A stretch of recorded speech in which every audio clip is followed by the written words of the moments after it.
पूज्य श्री महेंद्र कृष्ण शास्त्री जी के YouTube channel भक्ति रस टीवी को सब्सक्राइब करके सनातन संस्कृति के प्रचार में भागीदार बने।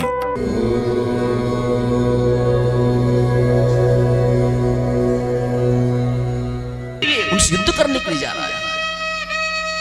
जो व्यक्ति अपनी संपत्ति से संतुष्ट ना हो और दूसरे की संपत्ति को हड़पने की कोशिश करे, उससे बड़ा दरिद्र संसार में कोई और नहीं। गरीबी एक अलग विषय है, निर्धनता एक अलग विषय है, पर ये आवश्यकता नहीं है कि जो गरीब होगा, जो निर्धन होगा, वो दरिद्र होगा। तो सुदामा गरीब है, सुदामा निर्धन है, पर मेरा सुदामा दरिद्र नहीं है। और तो और सुदामा जी कभी किसी के दरबार में भिक्षा मांगने के लिए भी नहीं गए। जो पास होता था उसी से अपना जीवन यापन करते थे। उनके हाथ में तो 24 घंटा एक माला थी, उस माला को लेकर के भगवान का भजन करते रहते थे।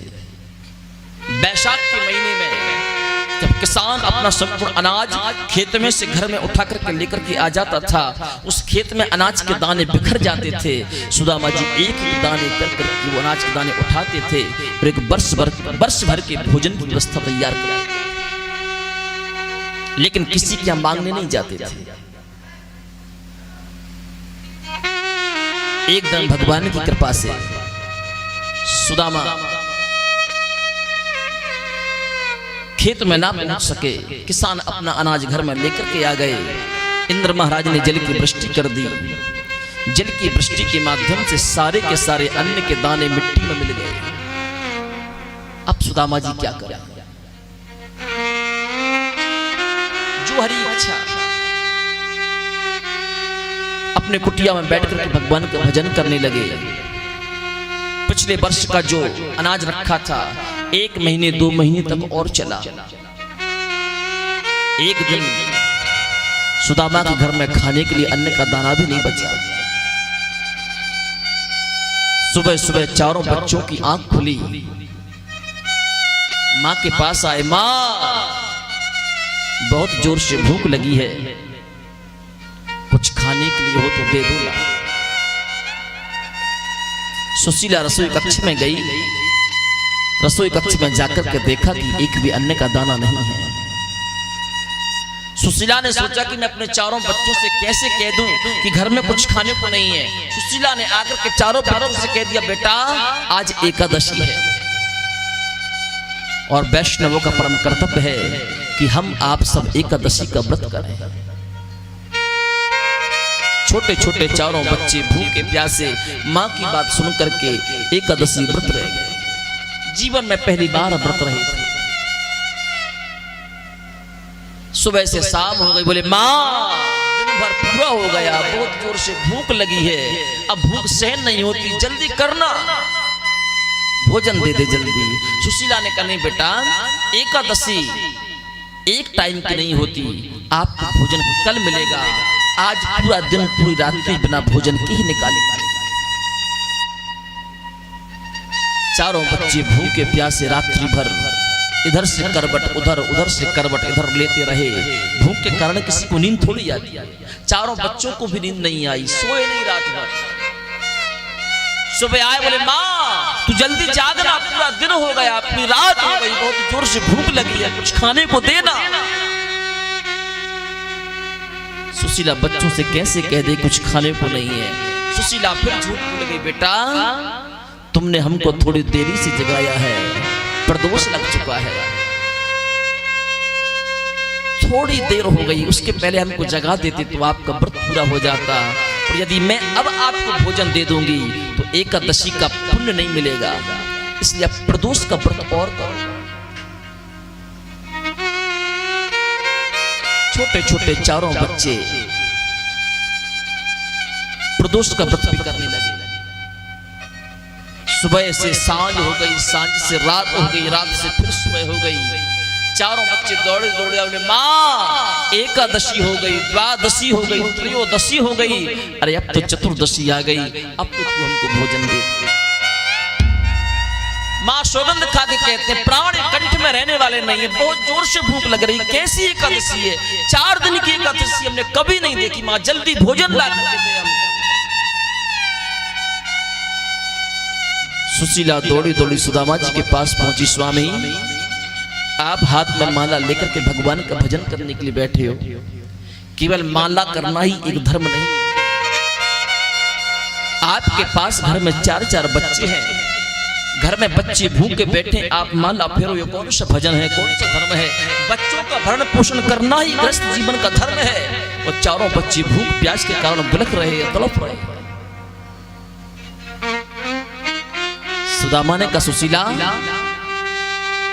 तुम मां बनने से पहले एक धर्म पत्नी हो। पहले तुम मेरी धर्म पत्नी बनी हो, उसके बाद में तुम मां बनी हो। धर्म पत्नी का परम कर्तव्य होता है कि अपने पति को धर्म के मार्ग पर चलाए। यदि पति धर्म के मार्ग पर है और जो धर्म पत्नी अपने पति को धर्म के मार्ग से दूर करने का प्रयास करे, वो धर्म पत्नी नहीं कहलाती। मैं भगवान का भजन कर रहा हूं ना, मुझे भजन करना। बच्चों को भूख लगी है तो उस बच्चों को चिंता, बच्चों की चिंता उस ऊपर वाले को होनी चाहिए। मैं चिंता करने वाला कौन? जाओ मुझे भजन करने दो। सुशीला उदास होकर के चारों बच्चों के पास आई। चारों बच्चे पड़े हैं। माँ, 5 दिन हो गए, कब भोजन दोगी? कैसी एकादशी? बहुत जोर से भूख लगी। सुशीला दौड़ी दौड़ी अपने मंदिर में पहुंची। एक पीतल की मूर्ति भगवान विष्णु की थी। उस पीतल की मूर्ति के सामने फूट के रो पड़ी और भगवान से कहते कि हे विधाता, तूने मेरे साथ इतना बड़ा अन्याय क्यों किया? तूने सबसे बड़ा अन्याय तो ये किया है कि तूने मुझे स्त्री बनाया। दूसरा अन्याय ये किया कि तूने मुझे एक मां बनाया। तू यदि मुझे बांझ बना देता तो शायद आज मैं अपने पुत्रों के भूख की इस दुख दर्द को अपनी आंखों से ना देख पाती। यदि तूने मुझे मां बनाया था ना, तो मुझे इतनी धन संपत्ति तू देता कि अपने 4 बच्चों का भरण पोषण में कर सकती। लेकिन आज 5 दिन हो गए, 5 रात हो गई, अपने बच्चों को मैं एक अन्न का दाना भी नहीं खिला सका। और तूने मुझे पति भी ऐसा दिया तो 24 घंटे हाथ में माला लेकर के भगवान का भजन करता रहता है। इतना जैसे ही सुशीला ने कहा, भगवान की जो पीतल की मूर्ति थी वो धड़ाम से जमीन पर गिर पड़ी। और जैसे पीतल की मूर्ति को गिरते हुए देखा, सुशीला ने तुरंत पीतल की मूर्ति उठाई, अपने सीने से लगा ली और कहने लगी, मैं कितनी बाबरी हो गई, मैं तो भूल ही गई थी। जब 5 दिन से मेरे घर में अन्न का दाना है ही नहीं, भोजन बना ही नहीं। जब भोजन नहीं बना तो तुझे भी भोग नहीं लगा। जिस प्रकार मेरे चारों बच्चे भूखे हैं, उसी तरह तू भी भूखा है ना, इसलिए भूख के कारण तू भी नीचे गिर गया। भगवान की मूर्ति को लेकर के सुशीला चारों बच्चों के पास पहुंची। बच्चे रोने लगे, माँ 6 दिन हो गए, 6 रात हो गई, तो कब? बहुत जोर से भूख लग रही है, माँ कुछ खाने को दे। सुशीला फिर सुदामा के पास पहुंची। स्वामी, 6 दिन से बच्चों ने कुछ खाया नहीं, अब तो कुछ धन कमा कर के लेकर के आओ। सुदामा ने कहा, सुशीला, जिसकी जितनी आयु होती है ना, उस आयु से पहले काल भी उसका स्पर्श नहीं कर सकता। यदि हमारे बच्चों की आयु आज तक ही है, हम यदि 56 प्रकार के व्यंजन भी खिला देंगे तब भी उनको जीवित नहीं कर पाएंगे। और यदि हमारे बच्चों की आयु 100 वर्ष की है, यदि हम खाने के लिए एक अन्न का दाना नहीं भी देंगे तब भी वो 100 वर्ष तक जिएंगे। काल उनका स्पर्श नहीं कर सकता। इसलिए ना हम किसी की आयु को बढ़ा सकते, ना हम किसी की आयु को छीन सकते, लेकिन भगवान का भजन हमको करने से आप रोकिए मत। हमको भजन, जब दांत नहीं तब दूध दियो, अब दांत दिए कुछ और भी देगो। इसलिए जाओ सुशीला, तुम भी एकांत में बैठ कर भगवान का भजन। सुशीला रोते रोते आई। चारों बच्चे लेटे थे, भूख के कारण आवाज नहीं निकल रही थी, शरीर सूख करके पीला पड़ गया था। चारों बच्चों की एक एक हड्डी दिखाई दे रही थी। चारों बच्चों के शरीर को पीला देख करके सुशीला मूर्छित होकर के धड़ाम से जमीन पर गिर पड़ी। यदि आज मेरे बच्चों को खाने के लिए नहीं मिला तो मेरे चारों बच्चे हमेशा हमेशा के लिए हमको छोड़ करके चले जाएंगे। यदि चारों बच्चे हमको छोड़ करके चले गए तो मैं किसके सहारे जीवन जीऊंगी। हिलकियां भर भर के सुशीला रोने लगी। चारों बच्चों ने देखा कि मां रो रही है।